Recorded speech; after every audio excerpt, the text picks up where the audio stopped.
if all these people had been doing their jobs, it wouldn't matter what Tommy Robinson had or had not said. All of this is a deflection. It's always this way. Let's leap at one of the people who has responded to this and say they did it wrong, and then we can keep on not addressing the question. And I think this is a uniquely British vice. So those of you who are in the UK will know who Douglas Murray is. I've commented on several videos with Douglas Murray. As you probably know, I'm a big fan. Very intelligent man, has been writing and speaking about issues of mass migration, the problems caused by mass migration to European countries, to Western countries for many years now. And this is all coming to a head right now here in the first 2 weeks, early January 2025. As I record this, it is, let me just check. Today is the 7th of January 2025, and this is all coming to a head right now because a huge scandal in the UK has resurfaced, something which actually first came to attention over 20 years ago. And I've talked about it in other videos. It is what they call the grooming gang scandal in England. A more accurate term would be the rape gang scandal or the child sexualization gang scandal.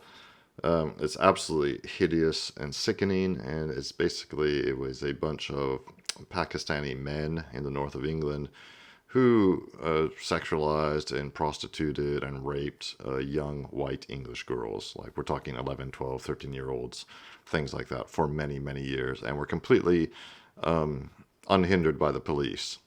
You know, the police knew what was going on, their families knew what was going on, but the police didn't help, the local politicians didn't help, national politicians didn't help, because they thought it would be, basically it would be racist, and, it would cause an upcry, and it would cause racist feelings amongst the population in general. So the whole thing is blowing up right now, thanks, mainly, I would say, probably, to Elon Musk, who tweeted about it.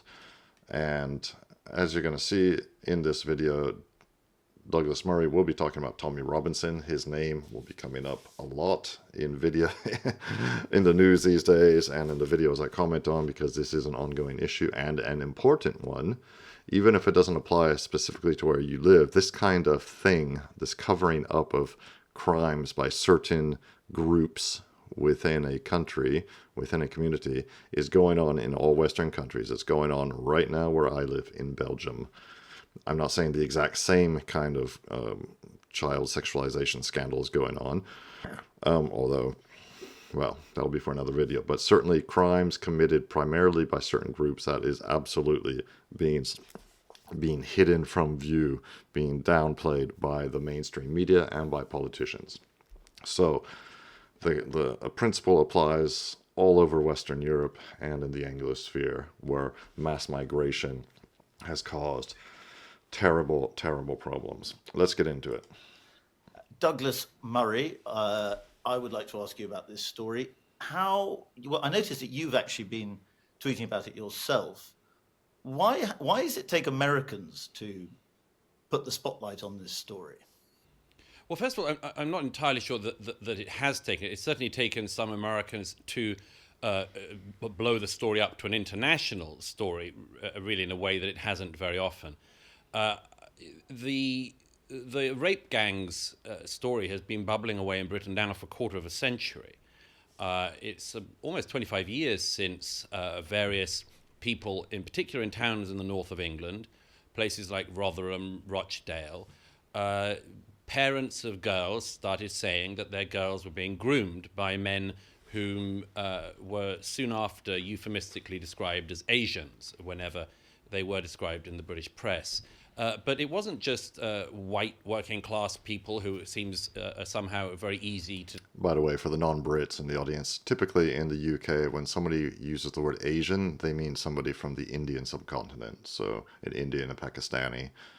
That's just like in America, when we say Asian, we typically mean, the default meaning is East Asian, like Chinese, Japanese, just for information. To disparage and dismiss. It was also Sikh and Hindu communities who said that some similar things were happening with their daughters, and specifically that the people who were sexually abusing, raping, and so-called grooming their daughters were men, predominantly Muslim men of Pakistani, North African, and other Muslim heritage. This was, I remember it very well when it first started to come out in the early 2000s. This was a story so grotesque and so almost as if it had come from the fevered brain of a sort of the most extreme racist fringe. It was such a hideous story that the first reaction seemed to be, among a lot of people in councils, police forces, and then in the media, that it really would be better if this story was suppressed. And it was suppressed. A few years after it was already well known, Channel 4 in about 2004-5, I think, did a documentary into this. And so-called anti-fascist groups in the UK, among others, and the Labour government, or members of the Labour government, persuaded the Channel 4 to delay the broadcast until after the local elections in case its broadcast helped the British National Party, which was actually a far-right political party in the UK and is long defunct. So that was a sort of a taster of it. And over the 20 years or so since, this story has bubbled away, sometimes erupted again, not least when it turned out that it was not just a few northern towns that this was happening in, but many towns, and indeed leafy places like Oxfordshire, where in the centre of Oxford, a colossal grooming rape gang was discovered to have been abusing local girls, raping local girls. It came out in places like Telford, in many other places, dozens of British cities. And there were some journalists, it has to be said, who did highlight this. Andrew Norfolk of the Times memorably did. But there was always this desire to sort of keep the story down. And you could tell that not least by the fact that, as I say, that police, and there are many accounts of this, police would actually ignore girls, ignore the families of girls, sometimes actually arrested the families of girls, the victims. And you could see it from things like, I remember when one of the grooming scandal trials happened a few years ago in London at the Old Bailey. I was there for a bit of it. And if you spoke to the relatives of the accused afterwards, these wives and children were all claiming that their relatives were totally innocent and had been put up to it, of course, by the totally Islamophobic, racist British state. So that was the kind of atmosphere that this all happened in for a quarter of a century now.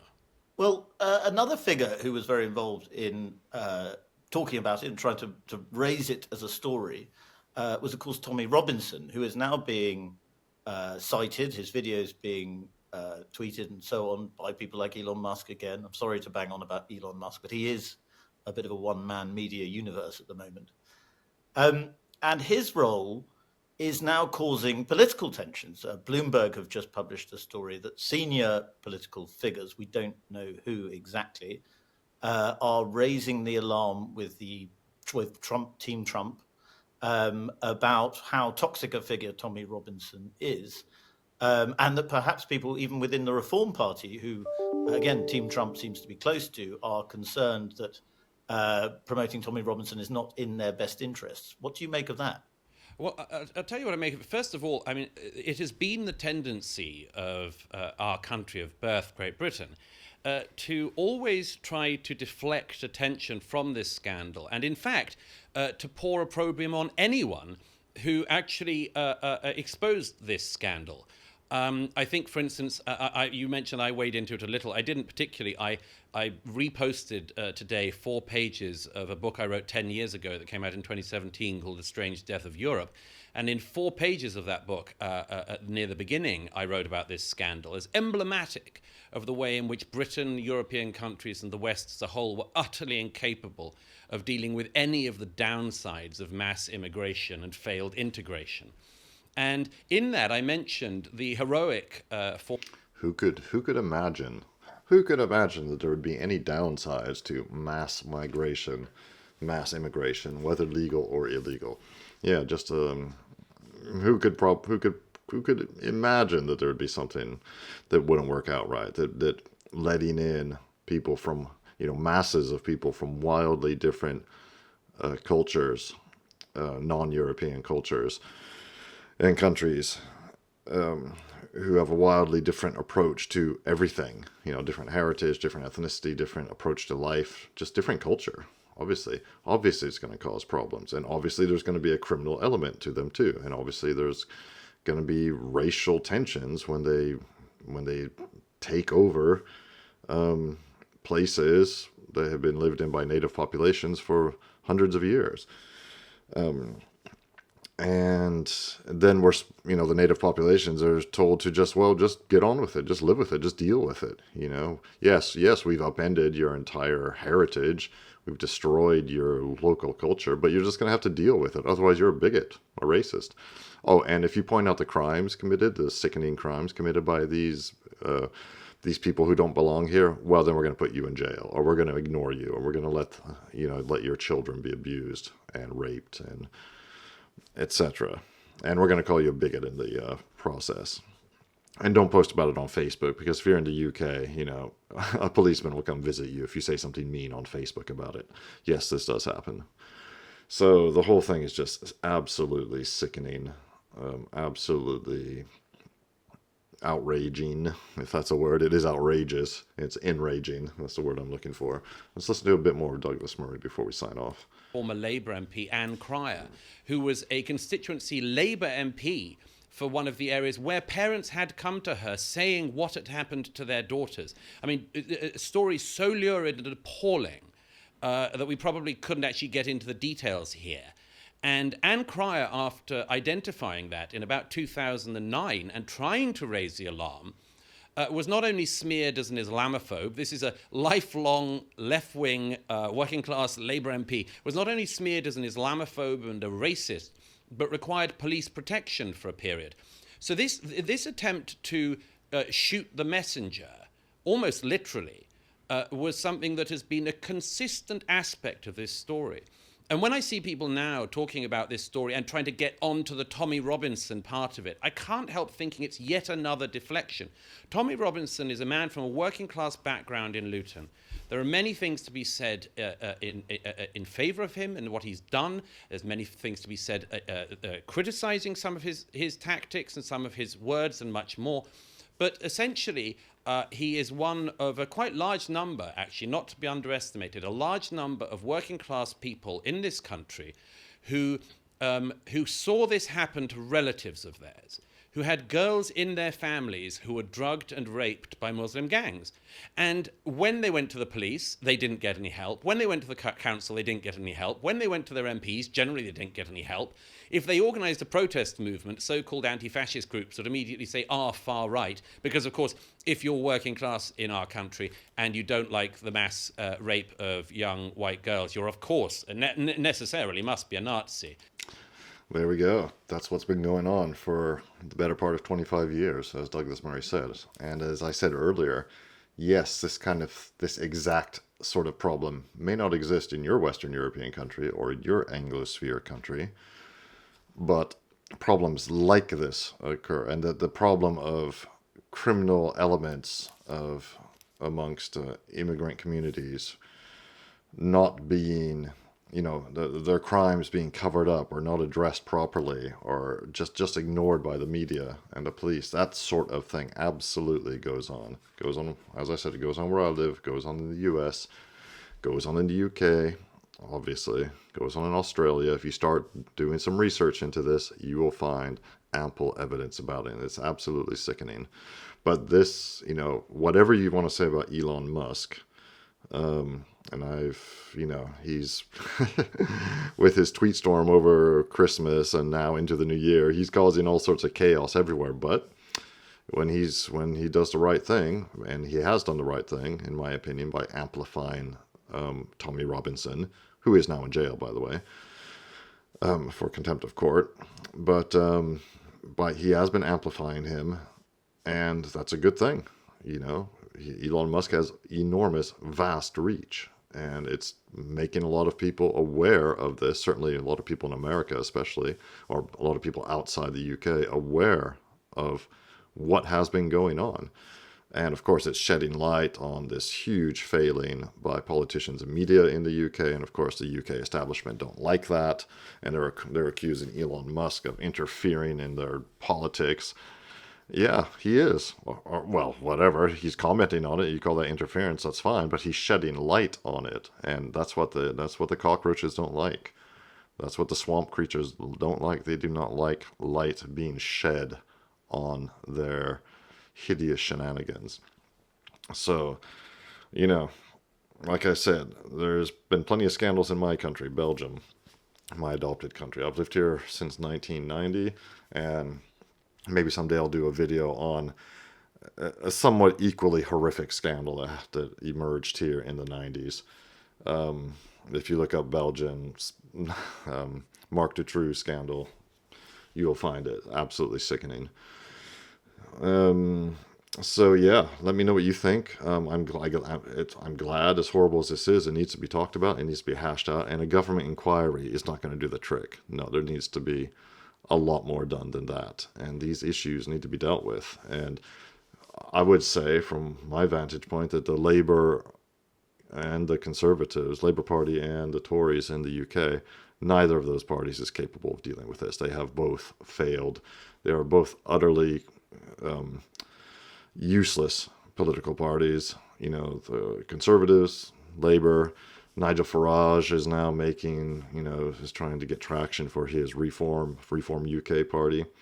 Frankly, I don't know. I don't know what to think about that. I don't know enough about it. Nigel Farage has been a thorn in the side of the establishment for many years. I appreciate him for that. But of course, he's already distancing himself from Tommy Robinson because he's scared. He's scared to just say, yeah, Tommy Robinson is absolutely right. So what if he used to be a football hooligan? So what if he's said some mean or racist things? So what?